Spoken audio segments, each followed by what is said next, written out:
एक औरत थी जिसने एक आदमी से शादी की थी। उन्होंने मिलकर 10 बच्चों को जन्म दिया। लेकिन जब बच्चे बड़े हुए तो उसका पति उसे छोड़कर चला गया। बच्चों के पास पहनने को कपड़े भी नहीं थे।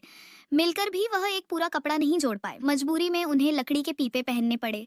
टंकी की मछलियों तक पकाकर खा ली गई थी। अब वहां सिर्फ हड्डियां तैरती थीं। पति जाते जाते एक पहाड़ जैसा कर्ज छोड़ गया था।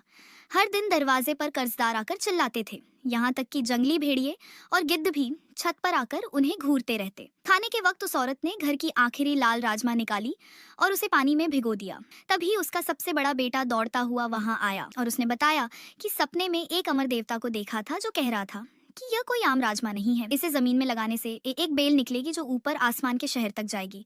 वहाँ बहुत सारा धन है। और तुरंत औरत ने राजमा बेटे को दे दी। उसने जाकर खेत में बीज बो दिया। उसी पल वो धरती को चीरता हुआ आकाश में पहुंच गया। लड़के ने माँ को अलविदा कहा और बेल पर चढ़ गया। ऊपर पहुंचकर उसने देखा कि एक दैत्य उसकी तरफ आ रहा है। वह बादलों में छिप गया और दैत्य ने एक बटन दबाया जिससे तेज बारिश शुरू हो गई। उसने उसी बारिश में स्नान किया। रास्ते में उसने एक झटका मारा और एक लाइट हाउस जला दिया। फिर महल का दरवाजा खोला। चतुर लड़का चुपचाप छत से कूदकर महल में घुस गया।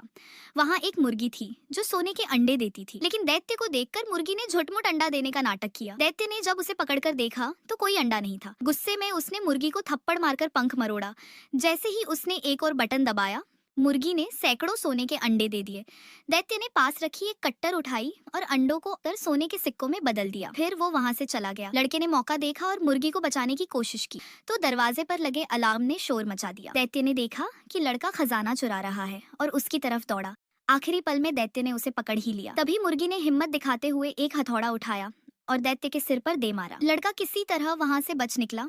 दैत्य महल का दरवाजा तोड़ता हुआ पीछे आया। मुर्गी ने उड़कर दैत्य को धक्का दिया और खुद बादलों में लड़के के साथ छिप गई। वहां उन्होंने जैसे कि वो का मोल खेल खेला जाता है वैसे ही दैत्य पर हमला किया। ध्यान भटका तो लड़का मुर्गी को लेकर बेल से नीचे फिसल गया। लेकिन दैत्य भी पीछे पीछे नीचे आने लगा। मगर जमीन पर पहुंचते ही लड़के ने एक कांटा उठाकर दैत्य के पीछे मार दिया। फिर कुल्हाड़ी उठाकर बेल काट डाली। जैसे ही वह ऊपर से गिरा तो जमीन पर टकराकर मर गया। लड़का मुर्गी को बचाकर ले आया।